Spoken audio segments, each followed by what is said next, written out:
Saya berharap itu sesuatu yang penting untuk kita tahu supaya kita jangan menganggap sepele soal moral ini. Jangan sampai kita terninabobokan hanya dengan udah hadir ke ta'lim, udah gitu nggak ada tugas lain. Justru tugas utama dalam dakwah kita keluar dari masjid. Kalau di masjid kayak nggak ada challenge-nya, duduk dengerin, nggak nyaman mungkin senegatif-negatifnya akhlak kita di masjid apa? Ketiduran. Itu juga masih nggak dosa, cuman ya kayak malu aja gitu. Datang ke masjid langsung sakinah. Beres, pas udah selesai doa baru bangun misalnya. Itu seminimal-minimalnya akhlak kita di masjid paling ya itu. Kalau ikhtilat nggak ikhtilat, ceweknya di atas, cowoknya di bawah. Kecuali cewek di bawah kita di atas itu bahaya. Pura-pura khusyuk, Masya Allah. Nah ini enggak. Kalau cewek di atas, cewek lebih expert dalam menjaga mata dibandingkan cowok. Ini fitrahnya ya. Cewek lebih baik walaupun ada yang kecolongan ada, tapi maksudnya secara umum cewek itu lebih jago jaga mata daripada cowok. Cowok lebih jago jaga mulut daripada cewek. Saya nggak mau ngomong negatifnya ya, saya ngomong positifnya nih. Positifnya cewek itu lebih jago menjaga mata daripada cowok.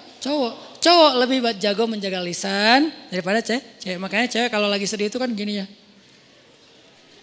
Kalau cowok kalau lagi sedih kan gini kan.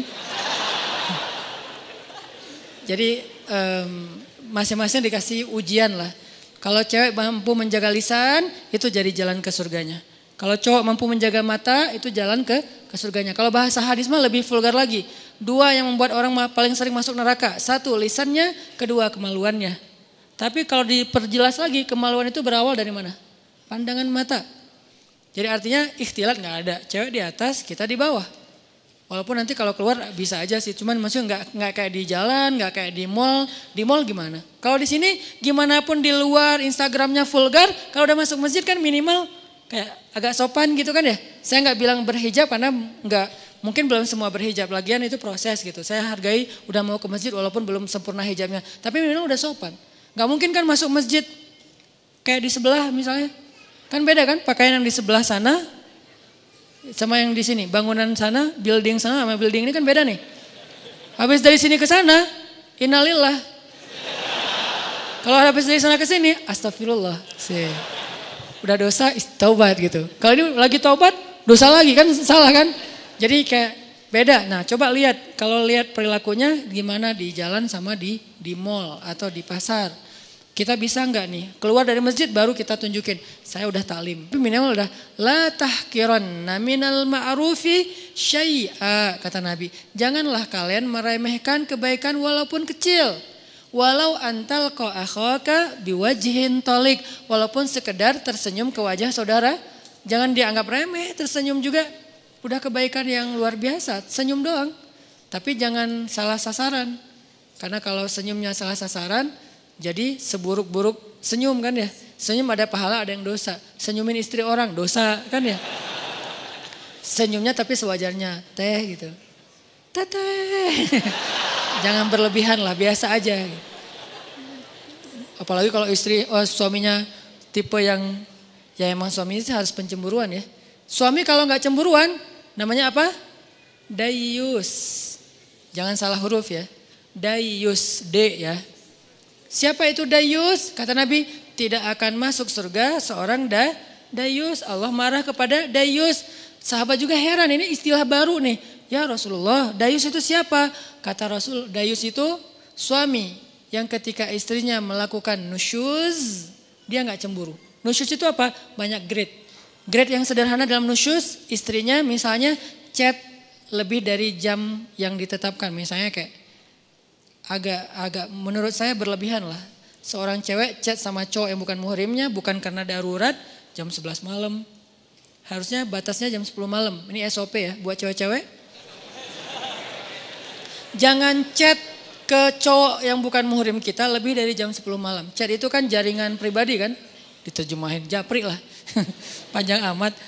Chat itu kan japri. Jadi kita kayak ngobrol berdua. Enggak darurat, kecuali darurat. Ada urusan penting, urusan kerjaan, urusan sosial, urusan apa lagi. Tapi bukan modus. Nanti jangan lupa ya sebelum tidur baca 100 ayat. Soalnya kata Nabi, pakai bawa Nabi lagi ya. Siapa yang sebelum tidur baca 100 ayat, maka dia dicatat sebagai orang yang tidak lalai, kan gitu kan. Karena siapa yang selalu dalam keadaan zikir berarti Allah ingat dia. Fadkuruni adkurkum. Berarti siapa yang sebelum tidur baca 100 ayat, Allah ingat dia sepanjang dia tidur. Sehingga dia tidur dalam keadaan diridhoi oleh Allah. Ya, jangan lupa ya baca 100 ayat. Oh ya, surat apa? Bebas, yang kamu udah lancar aja. Atau kalau misalnya kamu ngantuk, aku aja bacain mewakili kamu. Apa gitu kan ya. Nah ini namanya modus. Jangan di follow yang kayak gitu-gitu. Oke, jadi jangan lebih dari jam 10 kecuali darurat. Nah suami yang gak cemburu istrinya chat terus cekikikan terus emotikonnya guling-guling apa. Nah ini enggak benar nih. Berarti dia udah mulai kena penyakit dayus, harus cemburu. Enggak ada apa-apa kok, bukan kita curiga sama istri kita atau sama cowok itu. Kita enggak suuzon sama mereka berdua, kita suuzon sama setannya. Mereka dua-duanya orang soleh, yang satunya ustadz lagi tuh. Ustadz, saya lagi sedih nih.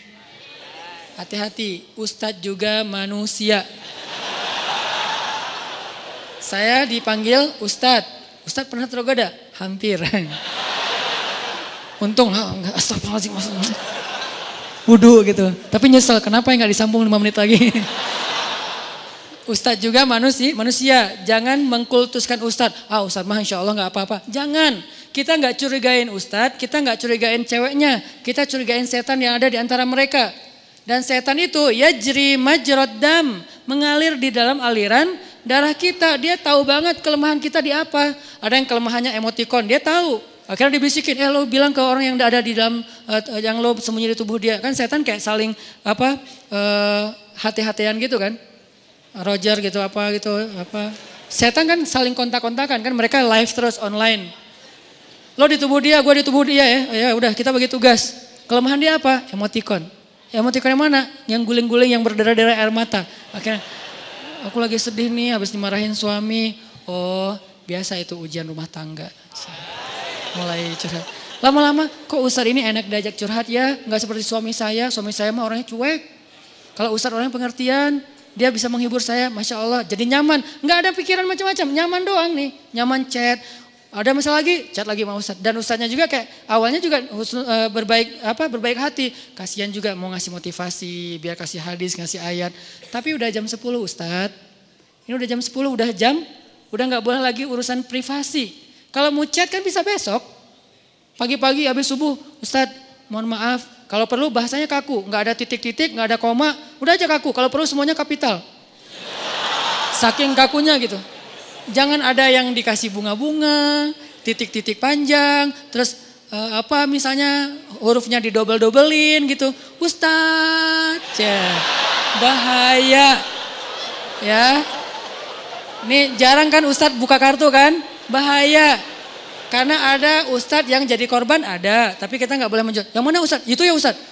Enggak, saya gak mau menjudge ya. Tapi ada kasusnya ada aja. Ini dunia fitnah kan. Kita kan ngelihat ustadz itu suci di atas mimbar. Di belakang mimbar, ya gitu deh. Ya manusia maksudnya. Manusia sama kayak kita. Kelemahannya sama. Mudah-mudahan kita berbaik sangka dia lebih soleh. Tapi sesoleh-solehnya dia, bukankah di Bani Israel itu ada orang yang ahli ibadah 100 tahun. Ibadah terus. Ujungnya apa? Zina, membunuh, syirik. Gara-gara apa? Gara-gara tadi tuh disebut dengan talbisul iblis. Makanya bahasanya wala tattabi'u khutuwat. Bukan khittah, tapi khutuwat. Khutuwat itu jamak dari khittah. Langkah-langkah, bukan satu langkah. Setan itu gak nyuruh kita langsung bikin dosa. Itu satu langkah. Nyuruh kita pelan-pelan dulu. Kalau perlu berpahala dulu. Jadi dia ke kanan dulu. Baru nanti muter ujung-ujungnya tanpa kita sadari udah di kiri. Gitu caranya, bukan lo ke kiri. Enggak, kita gak mau. Zina lo, gak mau dong. Tapi kasihan dia, bantuin. Ke kanan kan? Bantuin. Dia kayaknya lagi labil banget daripada dia bunuh diri. Ya udah deh gue temenin. Chat sampai jam 12 malam. Kanan, chatnya pelan-pelan. Ayat dulu keluarin, hadis, lama-lama nasihat pribadi. Kok kata-katanya bagus? Ya kata-kata saya sendiri. Oh Ustadz ini bijak sekali. Mulai ke tengah, ujung-ujungnya ada di kiri. Itu terjadi. Berapa lama dari sini ke sini? Bisa seminggu, bisa sebulan, bisa setahun. Yang jelas usaha dari sini ke sini tuh seumur hidup kita dia usahain terus sama si setan teh. Dia nggak akan berhenti. Kita udah ke sini, udah sampai di sini, sadar balik lagi kan? Diusahain lagi. Dia nggak akan berhenti sampai kiamat. Itu perjanjiannya dengan Allah. Akan aku sesatkan cucu-cucunya Adam sampai hari kiamat. Kalau dunia batas waktunya kiamat, kalau kita batas waktunya sakaratul maut. Jadi nggak ada batas waktu, terus saja. Mau ustadznya udah kakek-kakek juga sama. Sebelum meninggal berarti masih ada kesempatan diginiin. Dia nggak akan nyuruh nyebrang ke sana. Khutuat. Khutuat itu langkah-langkah yang panjang, yang banyak. Mungkin 1000 langkah, mungkin 2000 langkah. Yang jelas goalsnya ke sini nih. Tapi langkahnya ke kanan dulu. Itu talbis namanya. Talbis itu tipuan. Ada Bani Israel. Gimana ceritanya? Masih boleh dikit cerita? Jadi ada 3 orang pemuda, soleh-soleh semuanya. Mereka punya 1 adik perempuan, berempat. Yang paling bungsunya cewek, cantik, masih jomblo, single. Bukan jomblo, single. Karena dia biasa aja gitu dengan kesinggelannya. Nah, 3 cowok ini dapat tugas militer. Karena negara mereka itu ada wamil, wajib militer. Ada peperangan, mereka diserang. Akhirnya dia 3 cowok ini dipanggil untuk ikut berperang. Mereka khawatir gimana dengan adiknya yang perempuan. Siapa yang akan jaga, ini cerita dari hadis. Bukan fiksi. Bukan fiktif. Fiksi beda lagi. Bukan fiktif gitu. Cerita dari hadis. Nah, karena mereka nggak tahu gimana cara, ke siapa harus menitip adik perempuannya, keluarganya di luar kota, nggak ada yang di situ, susah gitu. Pokoknya intinya nggak ada yang mereka percaya selain seorang ahli ibadah yang ada di negeri mereka. Cuman beliau ini nih yang paling soleh, paling amanah, paling baik. Bukan ustadz biasa lah, ustadz legend lah ya. Udah senior banget lah ya. Nah akhirnya mereka sepakat bertiga, kita titipin aja adik kita ke syekh itu. Datanglah ke syekh ini.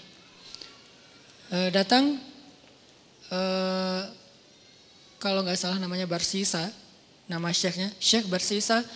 Kami dapat tugas militer, kami ingin menitipkan adik perempuan kami di rumah Anda. Karena tidak ada yang kami tenang menitipkan adik perempuan kami kecuali kepada Anda. Syekhnya nolak. Ya wajar dong, orang soleh takut fitnah kan. Astagfirullahaladzim, saya nggak bisa. Saya nggak pernah menampung kebenaran. Syekh ini juga nggak pernah nikah, saking sibuknya dengan ibadah, saking solehnya gitu. Bukan yang nggak nikah berarti udah sibuk ibadah juga. Beliau kayak Imam Nawawi. Imam Nawawi itu nggak nikah sampai akhir hayat kan. Ketika ditanya kenapa Anda belum menikah? Oh astagfirullahaladzim, saya lupa menikah. Kenapa? Karena saya sudah menikahi ilmu. Saking cintanya beliau dengan ilmu, ilmu itu lebih daripada istri buat beliau. Sehingga tidurnya dengan buku, bangunnya dengan buku, jalannya dengan buku, buku aja kerjaannya. Imam Nawawi, ilmunya luar biasa dahsyat. Tapi jangan ditiru ya. Karena kita nggak gitu-gitu amat juga tentang ilmu. Ilmu enggak, nikah enggak kan. Ya pilih salah satu deh. Kalau enggak ilmu ya nikah gitu. Masalahnya kita ilmu gimana? Apakah udah selevel Imam Nawawi yang hadis dalam semalam hafal berapa ribu hadis. Terus setiap malam tuh nulis buku. Sholat 2 rakaat, satu paragraf. 2 rakaat, 1 paragraf. Jadi setiap paragraf itu 2 rakaat sholat. Wudhu dari isya ke subuh, 1 wudhu. Selama bertahun-tahun, 1 wudhu sholat subuh dengan isya. Maksudnya nggak tidur semalaman karena terjaga wudhunya Imam Nawawi. Nah Syekh Barsisa nolak, nggak mau. Please, karena kami nggak tahu harus jagain harus nitip ke siapa daripada adik saya apa-apain orang. Karena udah dipaksain terus, ya udah deh. Kalau mau saya minta satu hal, bikinkan untuk adik kalian 1 ruangan, 1 kamar yang nggak campur dengan rumah saya di belakang gitu. Akhirnya dibangunin sama mereka kamar sederhana untuk adiknya yang perempuan. Taruh aja di belakang rumah si syekhnya. Syekhnya biasa beribadah di musola. Jadi rumah, musola, kamar ceweknya. Jarak musola dengan kamar ceweknya terhalang oleh rumah syekh. Jadi agak berjarak gitu. Udah pergi mereka berjihad. Hari-hari pertama syekhnya nggak pernah berkomunikasi 1 patah kata pun dengan si cewek ini. Karena diamanahin nafkah, kebutuhannya, akhirnya dititipkan uang, syekh ini ke pasar beli roti setiap pagi, taruh roti di depan pintunya, balik lagi ke musola zikir, astagfirullah. Si perempuannya tahu jam udah ada roti di depan pintu dia buka, ambil roti, makan di dalam. Nggak pernah komunikasi. Sehari, seminggu, Minggu kedua mulai datang setan. Yuwaswis fi sudurin nas, pakai perasaan, bukan pakai logika. Perasaannya yang diusik. Kasihan juga tuh cewek kesepian. Masa nggak disapa sama sekali, ntar dianggap sombong loh. Ya sapa sederhana aja, nggak usah berlebihan, cuman sehat gitu doang. Oh ya udah, titipin roti. Assalamualaikum, sehat teh, sehat Ustadz, alhamdulillah. Oh ya, pergi aja. Gitu doang. Jadi kayak japri, sehat, udah. Nggak pakai emoticon. Jadi benar-benar kayak tiis aja gitu kan ya, dingin aja, nggak ada apa-apa gitu. Zikir astagfirullahaladzim. Besok datang lagi setan. Masa cuma nyapa doang, siapa tahu dia pengen sesuatu tapi gak berani ngomong karena kaku. Ya lebih lemes lagi lah, biar siapa tahu si cewek ini butuh apa nanti dia bisa ngomong karena gak malu. Oh iya juga sih, teh sehat ya, kalau butuh apa-apa kasih tahu saya ya. Oh iya Ustadz makasih. Nah ini kan nih, akhirnya datang setan yang satu lagi. Lo tugasnya sama cewek, gue cowok. Setannya bagi tugas, tapi bukan karena kelainan, memang gitu tugasnya. Si setan yang ke ceweknya bilang, itu Syekh itu baik banget ya, soleh banget. Kamu kalau ada apa-apa jangan sungkan, ngomong aja ke beliau orang soleh kok, orangnya senang membantu. Kan baik kan, gak ada yang negatif kan. Besok-besok, teh butuh apa? Ya Ustadz boleh nitip sesuatu apa, pengen apa, makan apa gitu. Ini ada uangnya, gak apa-apa udah dititipin sama kakak-kakaknya. Oh ya udah, maaf ya Ustadz merepotkan, gak apa-apa. Nah mulai ini. Pergi ke pasar, beliin apa, roti, susu. Makasih Ustadz udah bagi 2 aja, masa saya makan sendiri gak habis. Setan bilang kan gak akan habis tuh, mubazir. Benar gak sih? Mubazir kebanyakan tuh, udah bagi 2 aja. Ustadz bagi 2 aja, udah gak apa-apa makan aja. Kata si yang satu lagi setannya, jangan mau diterima, malu atuh sama cewek. Udah, akhirnya apa? Udah makan aja, ntar kalau gak habis baru saya habisin. Mulai kan, makan, Ustadz gak habis. Ya udah sini dihabisin, mulai kan agak-agak gimana gitu kan, bekas. Makan. Lama-lama datang lagi setan tuh. Coba tanya, siapa tahu dia pengen belajar sekaligus daripada dia diam-diam aja. Nyantri aja sekalian. Nyantrinya apa? Belajar agama. Tanya butuh apa tentang masalah agama yang saya bisa bantu. Sedikit-sedikit adalah ilmu. Oh ya udah benar juga ya, dapat pahala lebih. Teh, nanti kalau butuh apa-apa, udah nggak sungkan sekaku yang pertama kan. Butuh apa-apa kasih tahu aja ke saya, insya Allah kalau ada pertanyaan saya bisa jawab. Kalau nggak ada nanti saya tanya ke yang lebih ahli. Oh ya Ustadz, kebenaran saya lagi nanya nih masalah ini gimana. Nah mulai, tapi masih di balik pintu. Kenapa? Jangan ketemu orangnya, fitnah dong kata setan. Jangan, nanti fitnah ikhtilat kata setan teh. Setan yang ngajarin ilmunya nih. Ikhtilat, jangan. Oh ya benar juga. Jadi teriak-teriak dari belakang pintu, depan pintu gitu. Oh kalau gini gimana Ustadz? Nah lama-lama datang lagi setan. Mungkin sebetulnya si Tete itu ada pertanyaan yang privasi. Gak enak nanyanya sambil teriak-teriak. Kayak nanya masalah cara membersihkan haid atau apa kan gak enak teriak. Ustadz cara ngebersihin haid gimana kan gak enak kan ya. Ya udah kamu lebih dekat lagi duduk depan pintu. Jangan berdiri. Duduk aja depan pintu baru ngobrol. Oh ya udah teh kalau Teteh butuh tanya apa-apa saya insya Allah siap jawab. Ini nggak perlu teriak-teriak. Oh ya Ustadz di balik pintu. Sama-sama duduk di pintu tapi masih kehalang. Pintu tertutup. Datang lagi besoknya setan. Apa kata orang ngelihat kalian udah ngomong kayak gitu. Satu dalam satu di luar tapi duduk di pintu. Kan jadi fitnah. Ntar dikira semua orang ada apa-apa. Lebih baik masuk ke dalam biar nggak ada yang ngelihat. Tapi pintunya dibuka. Awas jangan ditutup. Ntar digoda setan. Nah ngomong setan. Nah ini nih setan nih. Talbis. Makanya ada buku tebal ya, judulnya Talbisul Iblis. Tipu daya, tipu muslihat iblis. Gitu dibawanya ke kanan dulu, baru ujung-ujungnya ke kiri tanpa disadari. Tapi buka pintu ya. Oh iya juga ya, nggak boleh tutup pintu, ntar jadi ikhtilat lagi. Ntar setan lagi. Padahal dari tadi juga setan. Udah teh boleh di dalam aja, nggak enak dilihat orang. Oh ya Ustadz nggak apa-apa. Yang bagian ceweknya bilang nggak apa-apa, dia orangnya amanah, nggak usah khawatir. Gitu kan? Udah aja duduk dekat pintu tapi udah di dalam ruangan. Ngobrol, udah ketemu orangnya beda udah pasti. Pertama cewek ini gak pernah kenal dekat sama cowok. Kedua Syekh ini gak kenal dekat sama cewek. Ini adalah kali pertama mereka berinteraksi lawan jenis dan dekat sekarang. Gak ada siapa-siapa. Mulai bercanda. Jangan kaku-kaku amat datu ngantuk taklim teh. Kasih candaan dikit. Ya udah mulai canda, jadi akrab, jadi hai. Malu dilihat orang, masa bercanda tapi kelihatan orang. Udah tutup aja pintunya kan udah saling kenal, udah saling percaya. Tutup pintunya, ngobrol, nauzubillah, terus dekat sampai akhirnya curhat si cewek ini. Namanya manusia pasti semuanya punya masalah kan. Akhirnya dia berani curhat. Ustadz, saya udah anggap Ustadz sebagai keluarga saya percaya. Boleh saya curhat masalah pribadi? Curhat. Curhat, buka. Waktu itu masih syariat hijab, cadar, buka cadarnya. Langsung udah lihat wajahnya, udah kemana-mana, udah setan teh. Setan yang datang udah bukan lagi bab ini. Setan kan gonta-ganti, sesuai dengan kapasitasnya. Sekarang bab yang lain lagi, datang setan yang ahli di bidang yang lain. Udah terus saja sampai mereka akhirnya udah akrab, udah tahu semua cerita-ceritanya. Nangis, ceweknya nangis, senangis-nangisnya. Datang setan romantis. Kalau yang pertama gak ngerti romantis, taunya fikih. Kalau sekarang setan jangankan setan, manusia aja ada yang kayak gitu. Dulu Senok Hogranya yang di Aceh tuh. Dia hafal ribuan hadis, hafal Quran 30 juz hanya untuk merusak masyarakat Aceh dengan berstatus ulama kan ya. Itu manusia loh, apalagi setan yang udah lebih legend lagi gitu. Akhirnya setan romantis datang. Kalau cewek lagi nangis kayak gitu jangan didiemin, kasih bahu. Nanti kalau dia tersinggung gimana? Gak akan tersinggung. Cewek kalau lagi kayak gitu dia gak akan tersinggung, dia pasti positif. Jangan kasih bahu pas dia lagi ngomongin masalah agama. Kasih bahu pas dia lagi nangis, lagi emosional. Itu pasti dia akan terima. Oh gitu ya? Udah Neng. Nah mulai nih akrab, usap-usap. Jadi nauzubillah akhirnya mereka berzina. Udah di sini kan? Udah berzina.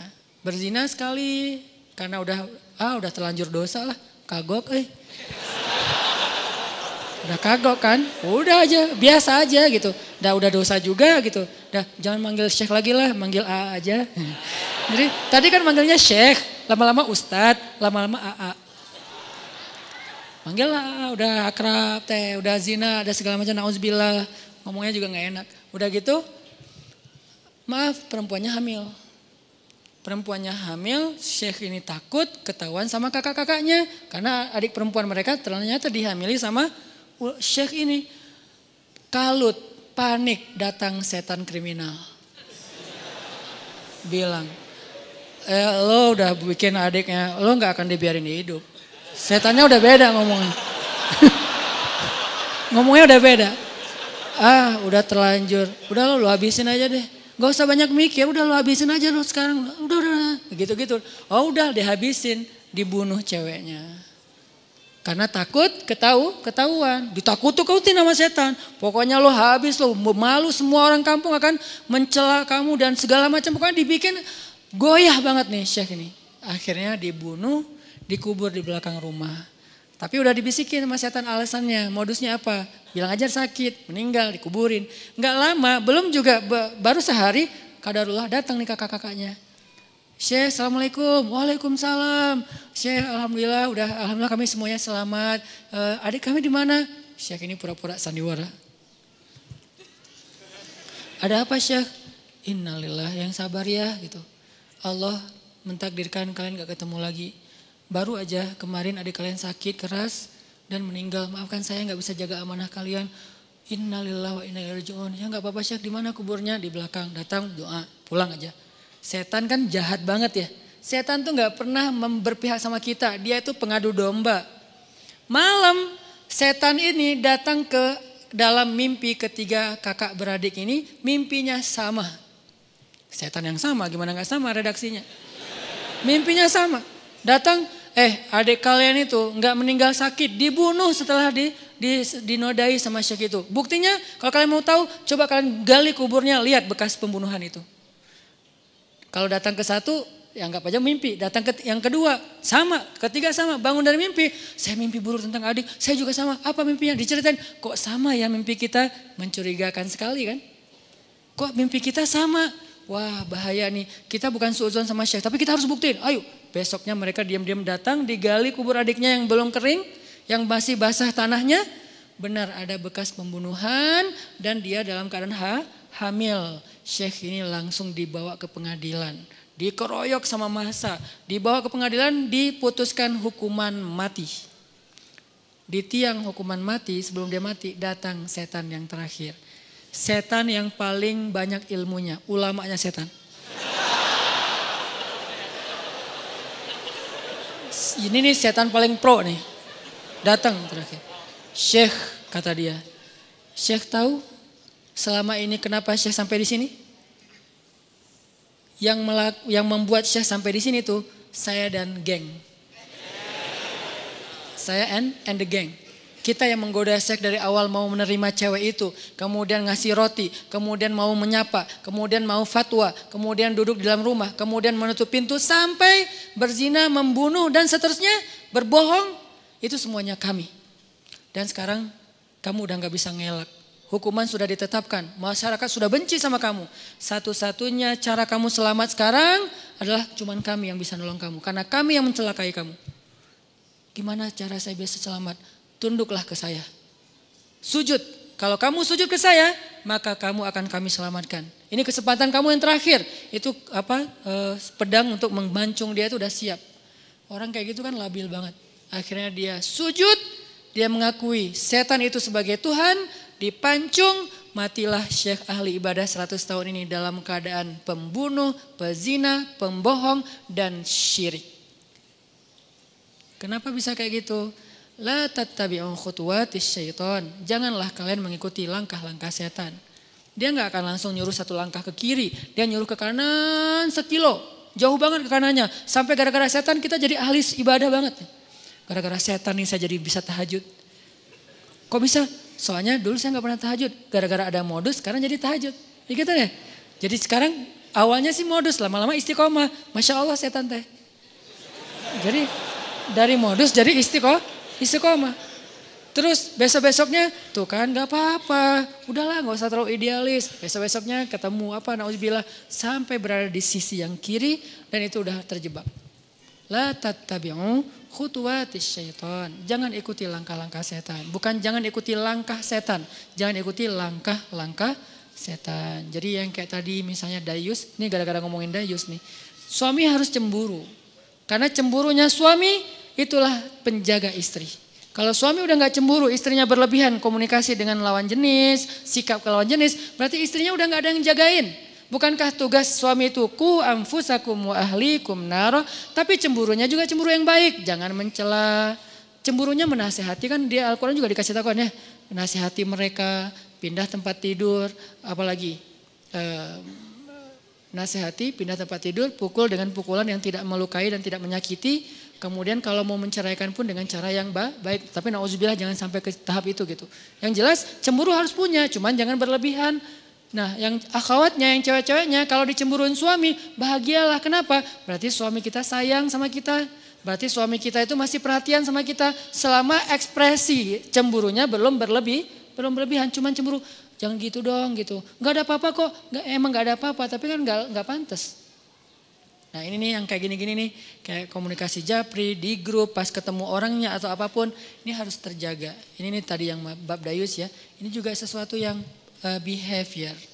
Ini kita rubah pelan-pelan, mudah-mudahan nanti kita akan melihat Bandung dan Indonesia, anak mudanya yang menjadi wajah negeri ini, sudah memiliki behavior seorang muslim yang mungkin, yang pastinya terilhami, terinspirasi dari sosok orang yang paling ideal di antara manusia, yaitu Rasulullah Sallallahu Alaihi Wasallam.